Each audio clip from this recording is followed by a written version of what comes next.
تو ہر جمعرات کو تمہارے اعمال فرشتے حضور کی بارگاہ میں لے جاتے ہیں. ہر جمعرات کو فرشتے تمہارے نام کے ساتھ حضور کی بارگاہ میں پیش کرتے ہیں، فلاں بن فلاں نے ہفتے بھر یہ کام کیے. حضور پاک صلی اللہ علیہ وسلم فرماتے ہیں میں اپنے ہر امتی کو اس کے باپ کے نام سے پہچانتا ہوں، ہر امتی کو پہچانتا ہوں. جب اس کے برے اعمال مجھ تک پہنچائے جاتے ہیں تو مجھے غم ہوتا ہے، میں استغفار کرتا ہوں اللہ کی بارگاہ میں.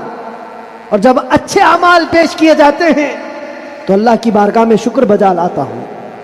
تھوڑا اپنی زندگی کے اوپر نظر ڈال کر دیکھو، کتنے ہفتے ایسے گزر گئے ہوں گے کہ جب ہمارے برے اعمال حضور کی بارگاہ میں پیش کیے جا رہے ہیں. کیا یہ اب بھی بدلنے کا وقت نہیں ہے نوجوانوں؟ دنیا یہ چاہتی ہے کہ تم نشے کے اڈوں میں کھوئے رہو. کچھ علاقوں میں ایسے بھی میں نے دیکھے ہیں جہاں بڑے بڑے لوگوں کا انہیں سپورٹ ہے کہ کرو تم نشہ، بیچو تم نشہ، تمہاری نسلیں برباد ہو جائیں، تمہارا علاقہ برباد ہو جائے. آج سے صرف 70 سال پہلے کی بات ہے، ہمارے اس ملک میں ایجوکیشن لیول اس وقت بھی مسلمانوں کا سب سے اوپر تھا. اور آج آپ بخوبی دیکھ سکتے ہیں کس طرح سے ہمیں پکارا جا رہا ہے، کیسے ہمیں تانے دے کے سارے ڈیبیٹ کیے جا رہے ہیں. کہاں کہاں تمہیں پنچر مین کہا جاتا ہے. کیوں؟ یہ وہ قوم ہے جو پوری دنیا کو علم سکھانے آئی ہے، خیر امت تم تھے. ان سے پھرے جہاں پھرا پھر آئی کنی وقار. آپ کو ایک بات میں بتاؤں، یہ رونا کب تک روتے رہو گے؟ یہ ہماری جائیدادیں لوٹ رہے ہیں، یہ ہمارے وقت کی املاک کو ہڑپ کرنے جا رہے ہیں. دین پر، قرآن پر، اسلام پر، حضور کی ذات پر، ہر چیز پر نشانے اور ہر چیز پر انگلیاں اٹھائی جا رہی. تم کب تک احتجاج کرتے رہو گے؟ کب تک سڑکوں پر آؤ گے؟ کب تک اپنی آوازیں اٹھا کر کے پوچھتے رہو گے؟ کیا تمہارا کام صرف اتنا ہی رہ گیا؟ ایک بات یاد رکھو، جو ڈاکو ہوتا ہے اس کا کام ہی ہے لوٹنا. آج وہ کیا لوٹ رہے ہیں، کس پر ڈاکہ ڈال رہے ہیں، میں اس کی بات نہیں کرتا. مجھے رہزنوں سے غرض نہیں، تیری رہبری کا سوال ہے. تم امت مصطفیٰ ہو، تم کن کاموں میں مصروف ہو یہ دیکھنے کی بات ہے. مجال نہیں ہوتی میرے عزیزوں. مسجد، مدرسہ، مزارات اولیاء، حضور کی ذات، قرآن اور اللہ کی ذات یہ بہت بلند ہے.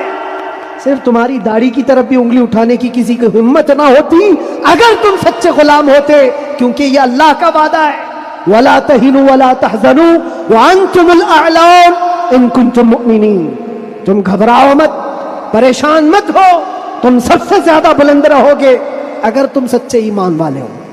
اور ایمان کسے کہتے؟ ایمان کسے کہتے؟ لا یؤمن احدکم حتی اکون احب الیہ من والدہ وولدہ والناس اجمعین. یہ میرے آقا صلی اللہ علیہ وسلم فرماتے ہیں تم میں سے اس وقت تک کوئی پورا مومن نہیں ہو سکتا جب تک کہ ساری دنیا تمہارے مال، اولاد، ماں باپ سب سے زیادہ مجھ سے محبت نہ کرے. اور ابھی میں سوال کرتا ہوں، سارے ہاتھ بھی اٹھا دیں گے، بہت سارے کھڑے بھی ہو جائیں گے، جوش میں بھی آ جائیں گے. صرف اگر میں اتنا پوچھوں، کیا آپ اپنے نبی پاک صلی اللہ علیہ وسلم سے اپنی جان سے زیادہ محبت کرتے ہیں؟ میں ہاتھ اٹھانے نہیں کہہ رہا ہوں، سب تو کہتے. یہ سوال ایسا ہے، یہ سوال ایسا ہے. حضرت ابو بکر شبلی کہتے اسی سوال سے میں ڈرتا ہوں ہمیشہ کہ اگر کوئی پوچھ لے مجھ سے کیا تو حضور پاک صلی اللہ علیہ وسلم سے اپنی جان سے زیادہ محبت کرتا ہے، اس سوال سے تو میں ڈرتا ہوں. پوچھا گا کیوں؟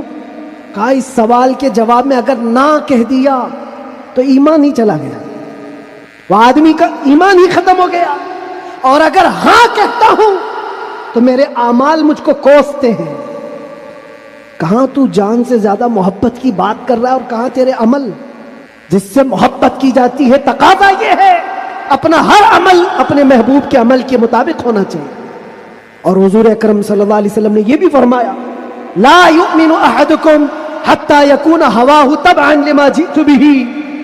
تم میں سے اس وقت تک کوئی مکمل مومن نہیں ہو سکتا جب تک وہ اپنی خواہشات کو میری مرضی کے مطابق نہ بنا دے.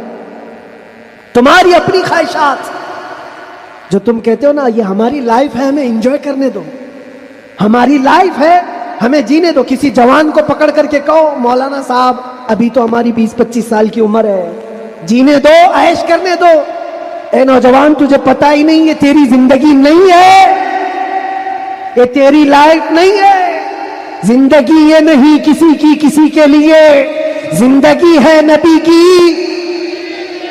نہ سمجھ مرتے ہیں زندگی کے لیے, جینا مرنا ہے سب کچھ نبی کے لیے. ہماری اپنی زندگی کا ہے, جو ملی ہے زندگی یہ حضور کے لیے ملی ہے, یہ امانت ہے. ابھی آپ نہیں سن رہے تھے امام اہل سنت فاضل بریلوی نے کیا فرمایا؟ جب بندہ اس مقام کو پہنچ جاتا ہے کہ اپنا سب کچھ حضور کے لیے قربان کرتا ہے اور پورا مومن بنتا ہے, تب جا کر کے وہ کہتا ہے یا رسول اللہ دہن میں زبان تمہارے لیے, بدن میں ہے جان تمہارے لیے. ہم آئے یہاں اور اٹھے بھی وہاں. یہ کب کہتا ہے بندہ؟ جب اس کا ایمان مکمل ہو جائے. میرا اپنا کچھ نہیں ہے, جو کچھ ہے وہ حضور کا ہے. دہن میں زبان تمہارے لیے, بدن میں ہے جان تمہارے لیے. ہم آئے یہاں تمہارے لیے, اٹھے بھی وہاں تمہارے لیے. یہ صحابہ کا مسلک تھا میرے عزیز. انہوں نے اپنے سارے رشتے حضور پاک کی مرضی پر لا کر ختم کر دیے تھے. سارے رشتے اگر حضور سے جدا ہے تو ان کا کوئی رشتہ نہیں تھا, کوئی رشتہ نہیں تھا. آج ہمیں اس ایمان کو زندہ کرنا ہے.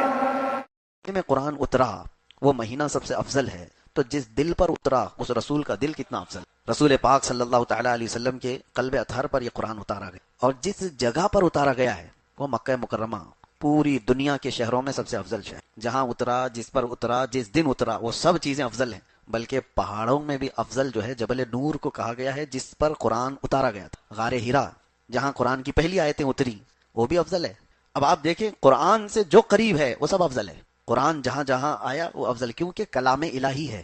اب اس وجہ سے اب میں فضیلت بتاتا چلا جاؤں تو قرآن جہاں پڑھا گیا وہ جگہ بھی افضل ہوتی. بحمدہ تعالیٰ آج جس جگہ آپ بیٹھے قرآن پڑھا جا رہا ہے, قرآن سنا جا رہا ہے. تو قرآن جہاں نہیں ہوتا اس کے متعلق اللہ کے نبی صلی اللہ علیہ وسلم فرماتے ہیں جس گھر میں قرآن نہیں پڑھا جاتا وہ گھر قبرستان ہوتا, مردے رہتے ہیں وہاں پر, وہ مردوں کی جگہ ہے. قرآن زندگی کی علامت ہے. لیکن افسوس یہ ہے کہ ہمارے ہاں سنیوں میں قرآن مرنے کے بعد ہی پڑھتے ہیں لوگ. میت کو سامنے رکھ کر کے سارے لوگ قرآن کھول کے بیٹھے رہے. تو قرآن میتوں کو بخشوانے کے لیے, چلیں یہ منع نہیں ہے, غلط نہیں ہے, جب کسی کا انتقال ہو جائے تو قرآن کی تلاوت ہونی چاہیے, سال ثواب ہونی چاہیے. لیکن قرآن مرنے کے بعد نہیں ہے, زندوں کے لیے آیا ہے قرآن. اللہ تعالیٰ ہماری ہدایت کے لیے بھیجا ہے, ہمارے شفا کے لیے اس میں اتارا ہے. قرآن پاک زندوں کے لیے ہے, لیکن یہاں ہم نے مردوں کے لیے اس کو رکھا. تو ایک بات میں آپ کو بتا دوں کہ قرآن جس مہینے میں اترا وہ رمضان افضل, جس رات میں اترا وہ رات افضل, جس قلب پہ جس دل پہ اترا وہ رسول کا دل سب سے افضل, جس شہر میں اترا وہ شہر سب سے افضل. قرآن سے جتنے ریلیٹڈ ہیں وہ سب افضل ہیں. اور کب اترا؟ جیسے ابھی میں نے بتایا رمضان میں اترا. ایک حدیث پاک میں یہ کہ حضرت جبرائیل علیہ السلام تھوڑی تھوڑی سی آیتیں لے کر کے آتے تھے, جیسے اقرأ بسم ربک الذی خلق خلق الانسان من علق اقرأ وربک الاکرم الذی علم بالقلم علم الانسان ما لم يعلم. یہ 5 آیتیں سب سے پہلے آئی غار ہرا میں. اس کے بعد سیکنڈ جو نزول ہوا قرآن کا وہ 20 آیتیں تھیں. یا ایھا المدثر قم فانذر وربک فکبر وثیابک فطہر. چھوٹی چھوٹی آیتیں 20 آیتیں. تو کوئی خاص عدد نہیں کہ اتنی آیتیں ایک دن آتی تھی, اور دن بھی خاص نہیں کہ 2 دن میں آتی تھی, 4 دن میں آتی تھی. اللہ کی مرضی. جبرائیل امین کو بھیجا جاتا تھا, کبھی 1 ہفتے کا گیپ ہو جاتا, کبھی 15 دن کا گیپ ہوتا, کبھی روزانہ آتی, اور کبھی دن میں کئی مرتبہ آتی. قرآن کی آیتوں کے آنے کا انداز الگ الگ تھا. اب وہ اس لیے میں عرض کر رہا ہوں کہ یہ جو تھوڑی تھوڑی سی آیتیں آتی گئی, اور یہ پورا قرآن اترنے میں کتنے سال لگے؟ 23 سال لگے, 23 ایئرس. حضور پاک صلی اللہ تعالیٰ علیہ وسلم پر 23 سال تک قرآن اترتا رہا. لیکن ایک بات میں آپ کو بتاتا ہوں کس لیے میں نے یہ ذکر چھیڑا, کہ جیسے ہی رمضان آتا تھا حضرت جبرائیل علیہ السلام پورے قرآن کو حضور کے پاس سنایا کر, یعنی قرآن کا دور ہوتا تھا. اور وہ سنت جبرائیل ہے جو آج تراویح میں بھی ادا ہو رہی. حافظ قرآن سال بھر قرآن پاک کو اس طرح سے پڑھنے اور اس طرح اجتماعی سننے کا موقع ملتا نہیں. تو یہ رمضان آتا ہے تو یہ قرآن پاک سنانے کا, پڑھنے کا اور سننے کا دونوں موقع ملتا ہے. اب تراویح میں دیکھیں جو روایت یہ بتاتی ہے کہ حضور پاک صلی اللہ تعالیٰ علیہ وسلم حضرت جبرائیل کو قرآن سناتے تھے. حضرت جبرائیل کو قرآن سناتے تھے. یہ کب سناتے تھے؟ ہر رمضان میں. مطلب یہ ہوا کہ ہر رمضان میں جہاں تراویح ہوتی ہے امام سنت مصطفیٰ پر عمل کر رہا ہے، مقتدی سنت جبرائیل پہ عمل امام قرآن سنا رہا ہے حضور کی سنت سے، اور سننے والے جبرائیل کی سنت پر عمل کر، اور اسی طرح سننا بھی چاہیے، سونا نہیں چاہیے۔ کبھی کبھار تو ایسا لگتا ہے کہ پڑے ہم ہیں، تھکے پیچھے والے زیادہ ہیں، ان کے جمائیاں، ان کی کھانسیاں، یہ ساری چیزیں خشوع و خضوع کو ختم کر۔ اور آج میں نے ایک آیت تلاوت کی، میں پورے پارے کی تفسیر آپ کے سامنے گھیر نہیں سکوں گا، ابتدا ہے آج۔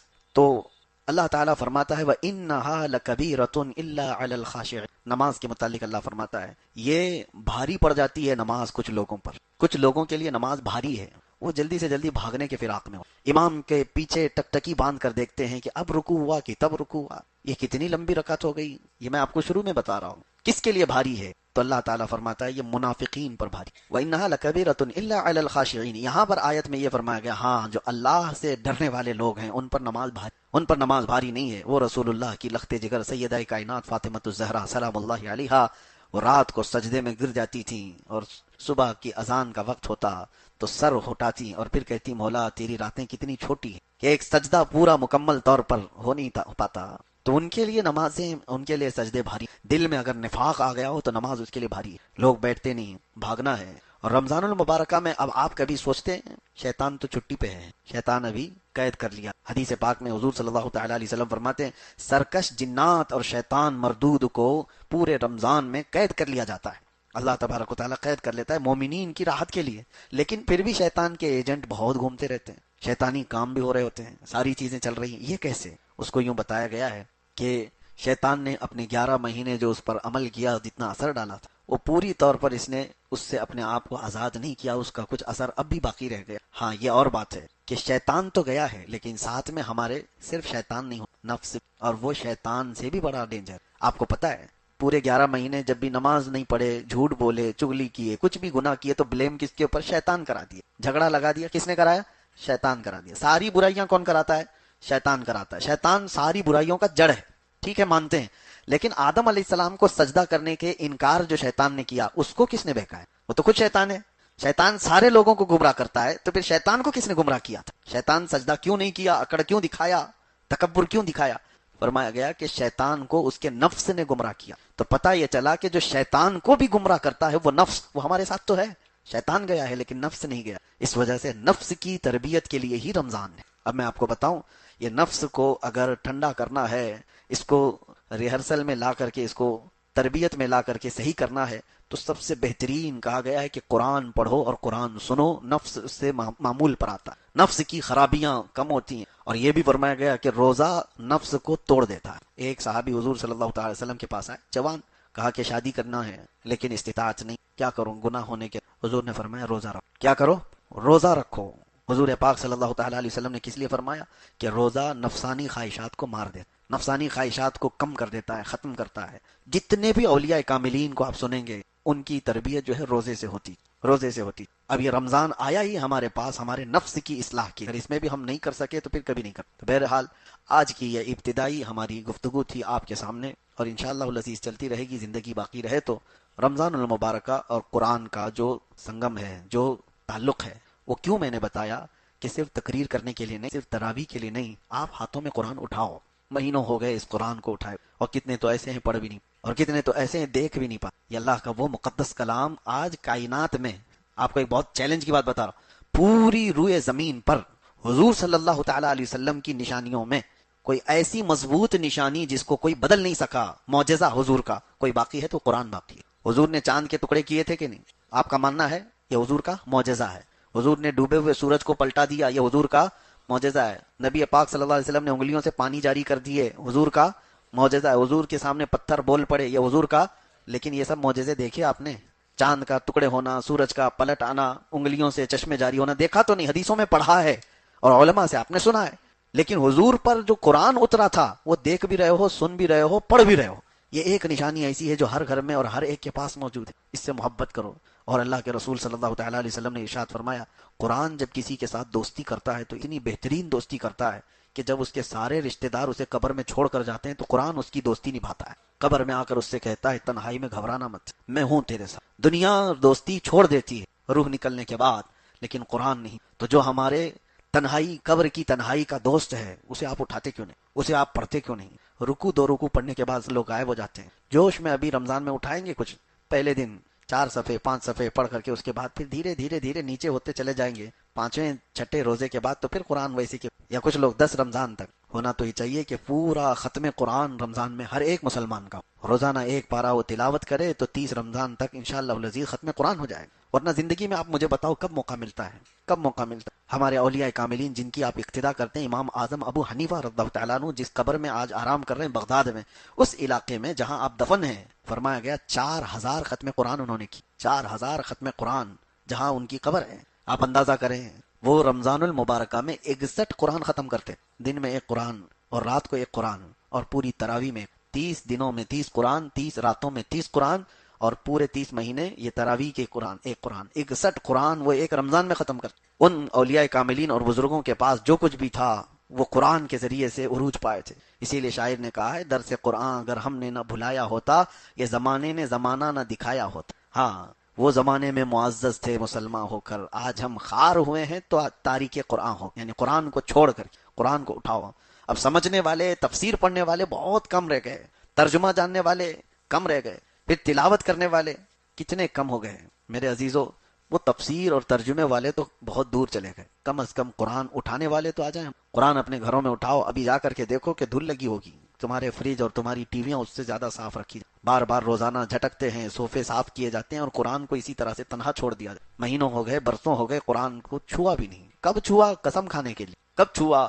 جب کسی کی موت ہو گئی تو قرآن جلدی جلدی جھاڑ کر کے اٹھایا گیا. اور ایک بات میں آپ کو بتاتا ہوں، اللہ کے نبی صلی اللہ علیہ وسلم فرماتے ہیں قیامت کے دن قرآن اور رمضان جس کے خلاف کھڑے ہو گئے اسے دوزخ میں جانے سے کوئی نہیں روک سکتا، اسے جہنم میں جانے سے کوئی نہیں بچائے گا. اور اللہ کے نبی صلی اللہ علیہ وسلم جب دعا کرتے تھے تو ہاتھ حضور صلی اللہ تعالیٰ علیہ وسلم کے ہلتے تھے جب یہ دعا کرتے تھے اللہم اجعل القرآن حجتا لنا لا حجتا علینا. اے اللہ قرآن کو ہمارے لیے سفارشی بنا، قیامت کے دن ہمارے خلاف مقدمہ کرنے والا مت. تو قرآن کچھ لوگوں کے خلاف مقدمہ کرنے والا ہے، قرآن کچھ لوگوں کے خلاف کھڑے ہونے والا ہے. قرآن بھی ہے اور رمضان بھی ہے. اور فیصلہ آپ کے ہاتھ میں ہے کہ قرآن کو اپنا سفارشی اور اپنا شفیع و مددگار بناؤ گے قیامت کے دن، یا پھر اپنے خلاف کھڑے ہونے والے. قرآن کے ساتھ جنہوں نے بے حرمتی کی، بے حرمتی کا مطلب لوگ یہ سمجھتے ہیں زمین پر پٹک دینا.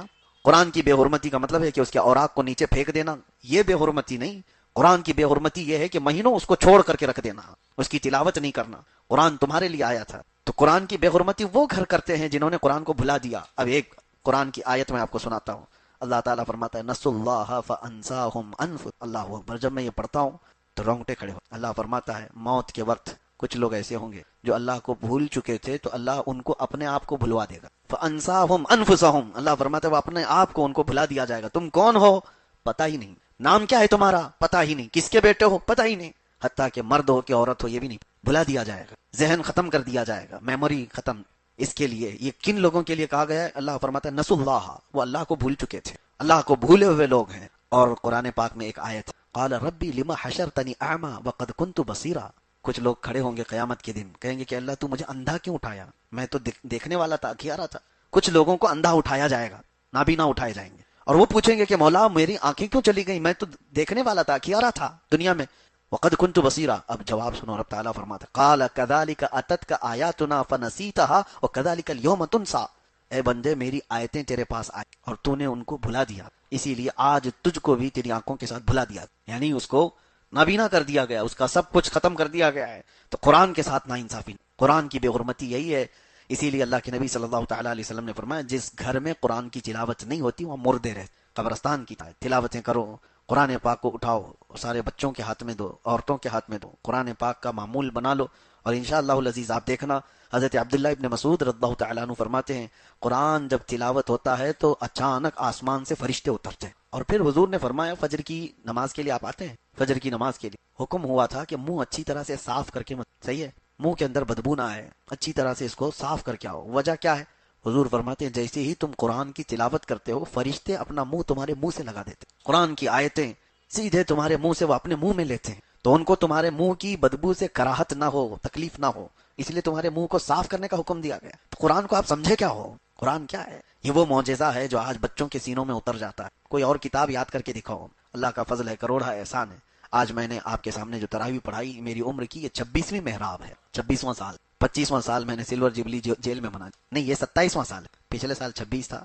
2024 میں جو ہم اندر تھے تو اس وقت 25واں سالانہ تراویح جو ہماری ہوئی الحمدللہ وہ بھی چھوٹی نہیں تھی. ہاں کرمنلز کے بیچ میں بھی ہم نے تراویح سنائی ہے. اور اس وقت بھی مجھے یاد ہے آج جس طرح آپ کے سامنے میں قرآن کی فضیلت بیان کر رہا ہوں تو وہاں موجود قیدیوں کو ایک رمضان بے رق بنا دی جاتی ہے. رمضان آتے ساتھ ہی سارے مسلمانوں کو ایک جگہ تو الٹے سیدھے لوگ ہوا کرتے ہیں اس میں کیسے کیسے لوگ دیکھا تو مجھے خود کی گھبراہٹ تھی کہ یہ نماز روزے والے تھوڑی نہ ہیں، ان کو کہاں نماز کی بات ہے. پھر بھی تراویح کے لیے میں نے کہا میں پڑھاؤں گا تو سب پوری اسی طرح سے صفیں لگ گئی. اب مجھے یہ ڈر تھا کہ ایک پارا پڑھنے میں پتہ نہیں کتنے غائب ہو جائیں گے اس میں بیچ میں. آج پڑھتا ہوں کل سے ان کو شاید ہو سکتا ہے علم ترا کیف والی تراویح پڑھنے کے لیے یہ بول دیں گے. میں نے کہا بہت لمبی ہو جاتی ہے، 1 گھنٹہ لگتا ہے ہمیں. الحمدللہ آج بھی مجھے یاد ہے وہ بات، سارے لوگوں نے مل کر کہا سحری تک بھی ہم چاہے تو کھڑے ہو کے پڑھیں گے. قرآن آپ نے پڑھایا اور پہلی مرتبہ کوئی جیل میں پورا قرآن پڑھا رہا ہے. اور اللہ تبارک و تعالیٰ کی وہ حکمتیں ہیں، وہ جس سے جہاں چاہے قرآن کی تلاوت کرو، جہاں سے چاہے وہ قرآن کی تلاوت کرواتا ہے. اسی لیے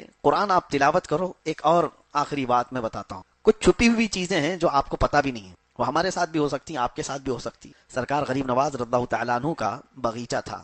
ابھی آپ سفر پر گئے نہیں تھے، اس وقت آپ کا جو والد گرامی کا دیا ہوا باغیچہ تھا اس کی آپ دیکھ بھال کرتے تھے. لیکن ہوتا کیا تھا، دن بھر حضرت سرکار غریب نواز رضی اللہ تعالیٰ عنہ قرآن کی تلاوت کرتے، باغیچے میں بیٹھ کر تیزی سے قرآن پڑھتے رہتے تنہا.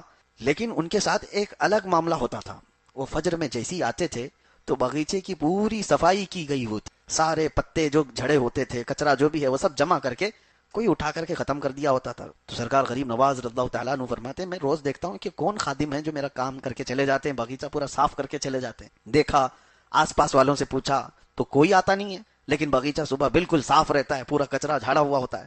تو ایک دن آپ تہجد کے بعد سیدھے آ گئے باغیچے کے اندر فجر کی اذان اور نماز سے پہلے ہی کہ دیکھتے ہیں.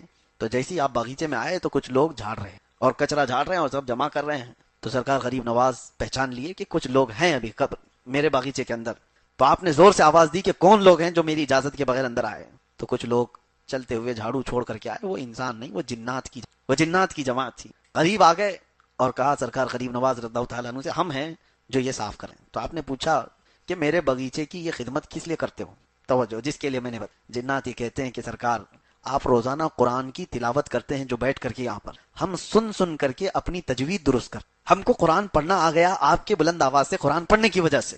تو آپ ہمارے استاد ہوئے تو استاد کے گھر کا یا باغیچے کا کچرا تو صاف کرنا یہ شاگرد کی شان ہے.